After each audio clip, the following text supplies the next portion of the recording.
ఒక్కసారి కొమ్మూరి గోల్డ్ కి కాల్ చేయండి. తాకట్లో ఉన్న మీ బంగారాన్ని విడిపించి మార్కెట్ ప్రైస్ కి వాళ్ళు కొనుక్కుని మిగతా డబ్బులు మీకు ఇచ్చేస్తారు. హాయ్ హలో నమస్తే, వెల్కమ్ టు మనం టీవీ. నేను మీ చార్మి. నిన్నటి నుంచి నా అన్వేషణ అనే ఒక వ్యక్తి ఈయన యూట్యూబ్ని ఓ లెవెల్లో ఆడుకున్నాడు. అసలు యూట్యూబ్లో ఆయనకి ఒక నెలకి 30 లక్షలు వచ్చాయంటూ అప్పట్లో ఆయన పెట్టిన వీడియోకి చాలామంది ఆయన ఇన్స్పిరేషన్గా తీసుకున్నారు. అదే కాకుండా ఆయనకి సంబంధించి ఆయన ఎన్నో మతాల గురించి కులాల గురించి మాట్లాడుతూ గవర్నమెంట్లను దూషిస్తూ ఉంటే అరే వీడు కదా అసలైన మగాడు అని చెప్పి అప్పట్లో అందరూ కూడా ఆయనకి సలాం కొట్టారు. కానీ ఇప్పుడు మాత్రం శివాజీ చేసిన కమెంట్స్ పైన ఆయన ఏదైతే మాటలు మాట్లాడడం జరిగిందో దానికి సంబంధించి, అదేవిధంగా ద్రౌపది మాతని మరియు సీతామాతలకి రేపులు జరిగాయి అంటూ ఇష్టం వచ్చినట్టు నోటికి ఎంత వస్తే అంత మాట్లాడిన ఈ వ్యక్తికి సంబంధించి ప్రజెంట్ అయితే కరాటే కళ్యాణి గారు అయితే కేసు వేయడం జరిగింది. పంచగుట్ట పోలీస్ స్టేషన్లో కేసు వేయడం జరిగింది. దానికి సంబంధించి ఏం మాట్లాడారు ఏంటనే కొంచెం వినే ప్రయత్నం చేద్దాం. అందరికీ నమస్తే. భారత్ మాతాకి జై. జై శ్రీరామ్. ఈరోజు ఒక వెధవ ఎక్కడో కూర్చొని భారతీయులందరినీ చాలా నీచంగా మాట్లాడతాడు. ఆ వెధవ పైన ఈరోజు ఉదయం నుంచి కష్టపడి ఇన్ని పేపర్లతో కంప్లైంట్ ఇచ్చి ఈరోజు ఇదిగోండి అక్నాలజ్మెంట్ తెచ్చుకున్నాను. రేపు ఉదయాన్నే ఎఫ్ఐఆర్ కూడా వస్తుంది. వాడికి బుద్ధి రావాలంటే మనందరం చేయాల్సిన పని ఏంటో తెలుసా? వాడిని సబ్స్క్రైబ్ చేసిన అందరూ కూడా, వాడి సబ్స్క్రైబ్ చేసిన వాళ్ళందరూ కూడా మరొకసారి ఆలోచించుకోండి. మీరు ఇచ్చిన ప్రతి సబ్స్క్రైబ్ చేసిన ఒక్కొక్క బటన్ ఏదైతే ఒత్తారో ఒక్కొక్క లైక్ వాడికి డబ్బులు తెచ్చిపెడుతుంది. ఆ డబ్బులు మదంతో ఈరోజు భారతీయులందరినీ నీచంగా మాట్లాడుతున్నాడు. భారతదేశాన్ని తప్పు పడుతున్నాడు. వెధవ కాబట్టి అలా మాట్లాడుతున్నాడు. ఒక శివాజీ గారిని చంపాలని మాట్లాడుతున్నాడు, రెచ్చగొడుతున్నాడు. హిందూ ముస్లిం గొడవలు రెచ్చగొడుతున్నాడు. అంతేకాకుండా గోమాతని అలాగే మేకల్ని కుక్కల్ని కూడా భారతీయులు రేప్ చేశారు అంటున్నారు. అందులోని హిందువులే చేశారని చెప్తున్నాడు.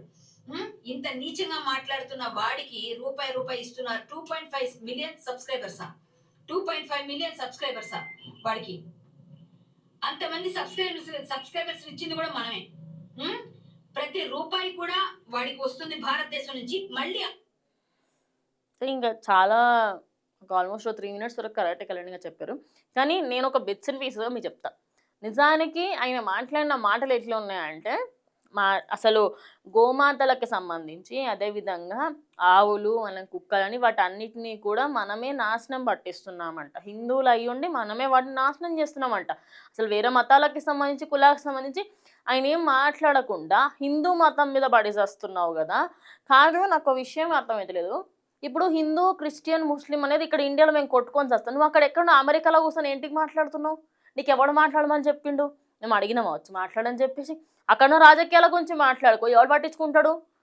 శివాజీ చేసిన కమెంట్స్ ఇప్పటికే దానికి సంబంధించి క్లారిటీ వచ్చేసి అందరూ వాళ్ళ పోస్టులు డిలీట్ చేసుకుని అంతా అయిపోయింది. నువ్వు పుండు మీద కారం చల్లి నీకు వచ్చా తల్లి తిట్టడానికి నువ్వెవరితో అయ్యా? నాకు అర్థం కాదు. ఎందుకు తిట్టాలనుకుంటున్నావు నువ్వు? ఆయన వ్యక్తిగత జీవితానికి సంబంధించి ఎవరం కూడా ఆయన ఫ్యామిలీ మెంబర్స్ తిట్టలేదు ఎవరు. అటు అనసూయ గారికి సంబంధించిన వాళ్ళ పిల్లల్ని కానీ వాళ్ళ ఫ్యామిలీ మెంబర్స్ చాలా తక్కువ మంది ఒక 2 మాట్లాడినారేమో అని ఎవరు కూడా అసలు బూతులు మాట్లాడలేదు నువ్వు మాట్లాడినంత.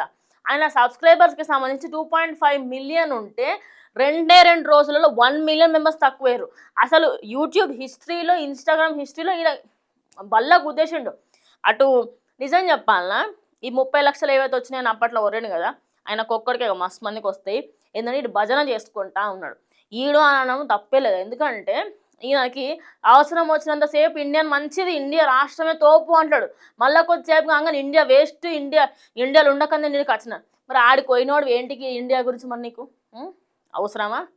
అంత అదేమంటారు దూలంగా ఉందా నీకు? ఈడ అర్థమైతే ఏం మాటలు మాట్లాడుతున్నావు అసలు నువ్వు? నాకు అర్థం కాదు. ఒక్క మాట కన్నా ఏమన్నా సంబంధం ఉన్నదా జరిగిన ఇష్యూకి? వాళ్ళ అమ్మని తిట్టడానికి నువ్వెవరు అసలు? నాకు అర్థం కాదు.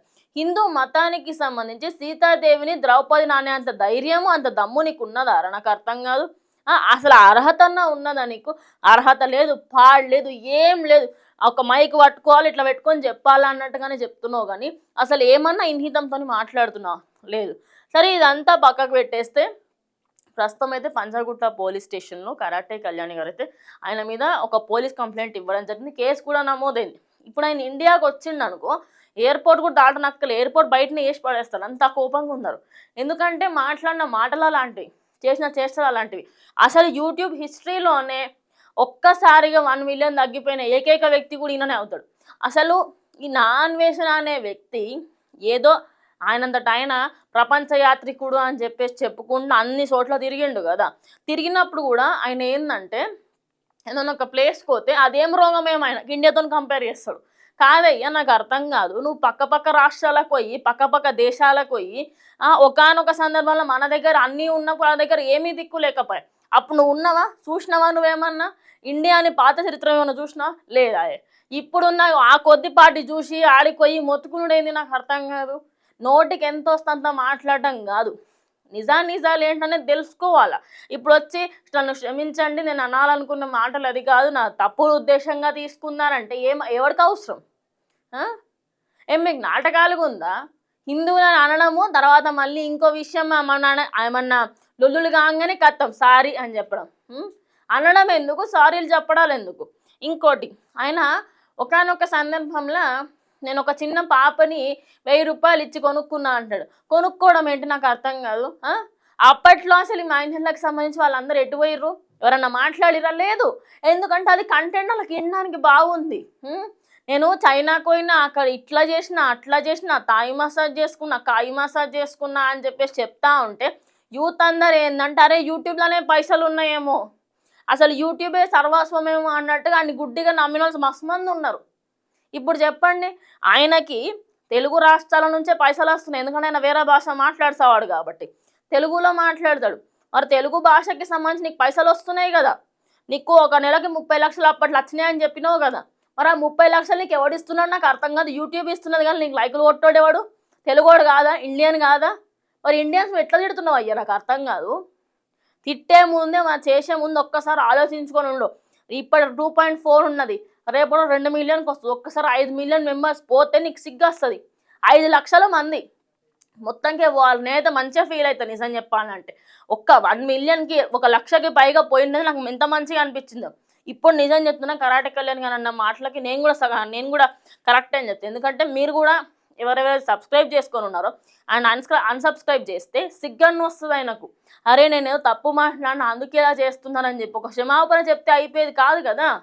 చిన్న విషయాలకే లొల్లులైతూ ఉంటే హిందూ ముస్లింలకి గొడవలు పెట్టాలని ఏదో సాధించాలనే పాయింట్ ఆఫ్ వ్యూలో చెప్తున్నాడు తప్పించి అసలు అందులో ఏ కంటెంట్ లేదు తెలుసా ఆ మనిషి మాట్లాడే దాంట్లో. మరి ఆయన మాట్లాడిన మాటలకి సంబంధించి క్షమాపణ కూడా చెప్పిండు. మీరేమనుకుంటున్నారు? ఇప్పుడు ఆయన పైన కేసు పెడితే దానికి సంబంధించి ఏమన్నా మారుతుందో అనుకుంటున్నా ఖచ్చితంగా కమెంట్ చేయండి. ఇది వాటి వీడియో, ఇంకో వీడియోతో మళ్ళీ కలుస్తాం. అంటే కీప్ వాచింగ్ మనం టీవీ.